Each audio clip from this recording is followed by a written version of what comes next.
kuliah di Uniflor.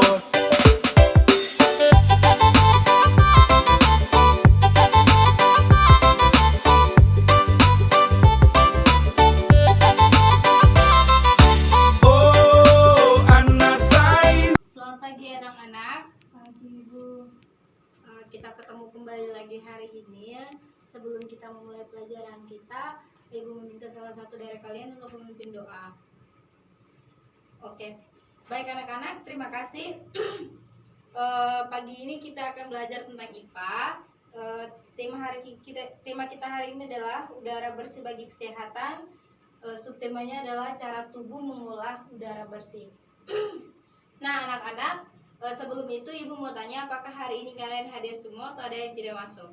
Hadir semua Ibu. Oke, terima kasih. Jadi sebelum kita masuk ke pembelajaran kita, Ibu akan membacakan profil pelajar Pancasila kita hari ini, yaitu beriman bertakwa kepada Tuhan Yang Maha Esa dan berakhlak mulia, berkebinekaan global, bergotong royong mandiri, bernalar kritis, dan kreatif. Oke, tujuan pembelajaran kita adalah melalui kegiatan mengamati video, peserta didik mampu mengidentifikasi organ pernapasan pada manusia dan fungsinya dengan benar. Dan yang kedua, melalui kegiatan pembuatan model percobaan sederhana sistem pernapasan, peserta didik dapat mempresentasikan sistem pernapasan manusia dengan benar. Nah, anak-anak, tentunya setiap hari itu kita bergaul dengan udara. Kita setiap hari itu kita bernafas. Kalau tidak bernafas ya kita pastinya mati kalau tidak bernafas. Nah anak-anak, coba kalian tarik nafas, lepaskan. Apa yang kita hirup? Udara. Ya, yang kita hirup adalah udara. Ketika kalian menghirup udara, apakah kalian merasa sakit atau tidak? Sakit. Apa yang sakit? Dada.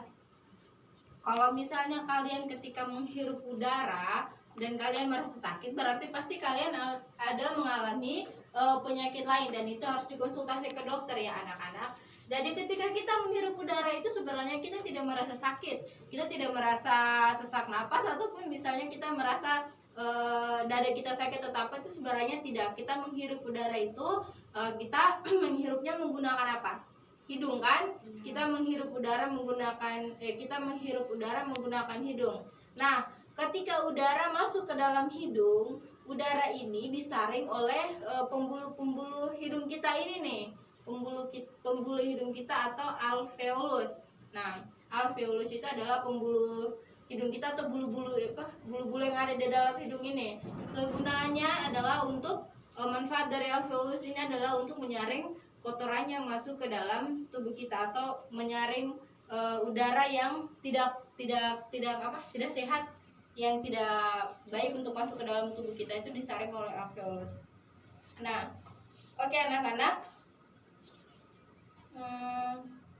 kemarin dulu Ibu ada meminta kalian untuk membawakan peralatan untuk kita buat sistem pernapasan yang ada pada manusia.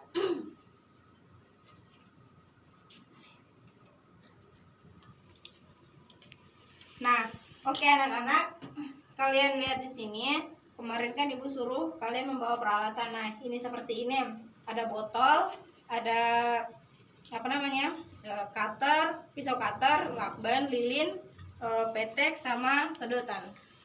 Di sini kita tekan bagaimana cara untuk membuat sistem pernapasan pada manusia. Yang pertama adalah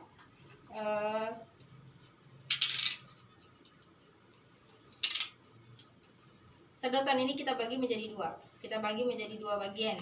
Nah, setelah kita bagi menjadi dua bagian, di ujung bawahnya ini kita beri sedikit lancip. Nah, kita kasih lancip sedikit supaya nanti sebentar kita bisa lem dia.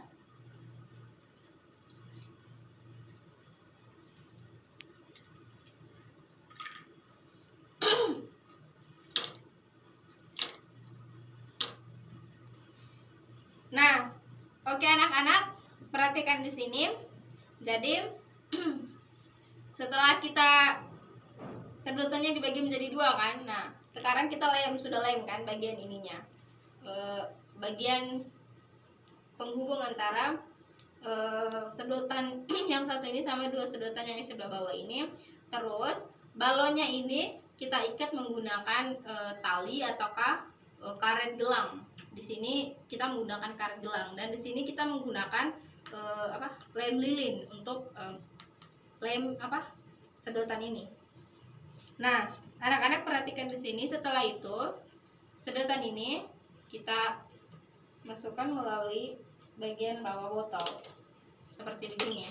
Oke, sudah? Sudah Ibu. Nah, setelah itu nanti kita bungkus bagian bawah ini menggunakan kantong plastik sehingga tidak ada udara yang masuk ke dalam sini. Setelah dibungkus itu kita menggunakan lakban untuk melem bagian bawah ini, bagian bawah kertasnya. Terus di bagian dalam ini kita gunakan lem lagi supaya tidak ada lagi udara yang masuk ke sini. Oke? Nah, anak-anak, seperti ini contoh dari alat pernapasan manusia tadi yang kita buat. Contohnya seperti ini ya. Coba perhatikan di sini. Jadi ini sedotan kuning ini dibaratkan ini tenggorokan kita. Nah, dan dua sedotan bagian dalam ini diibaratkan paru-paru kita, yaitu kiri dan kanan. Jadi ketika kita melakukan pernapasan, ketika kita menarik napas dan ketika kita melepas napas, maka yang terjadi di dalam tubuh kita adalah seperti ini. Diafragma kita akan mengembang seperti begini ya anak-anak. Ketika ditarik maka dia akan mengembang seperti begini, dan ketika dilepaskan maka dia akan mengempis. Nah, seperti begini, coba kalian lihat ini. Nah, mengembang kan tuh balonnya. Nah, ketika kita melepaskan maka dia akan mengempis. Seperti begitu proses pernapasan yang ada pada manusia. Nah, oke anak-anak, dari penjelasan Ibu tadi itu tentang pernapasan pada manusia itu menggunakan alat-alat yang sederhana itu, kalian sudah punya bayangan kan? Nah, jadi sekarang Ibu akan menjelaskan proses pernapasan adalah proses pengambilan oksigen dan pengeluaran karbon dioksida. Oksigen dalam udara masuk melalui hidung, kemudian di hidung mengalami penyaringan oleh rambut hidung dan selaput lendir seperti yang sudah Ibu jelaskan tadi. Nah, udara semakin masuk ke dalam organ pernapasan lain di dalam tubuh manusia sampai ke paru-paru dan terjadi pertukaran oksigen dengan karbon dioksida. Oke. Adapun organ-organ di dalam tubuh manusia berperan dalam sistem pernapasan manusia, yaitu rongga hidung, faring. Kalau kalian lihat di sini ya, karena kita punya LCD ini tidak bisa, jadi Ibu pakai tulis di papan sehingga kalian bisa catat ya, organ pernapasan pada manusia.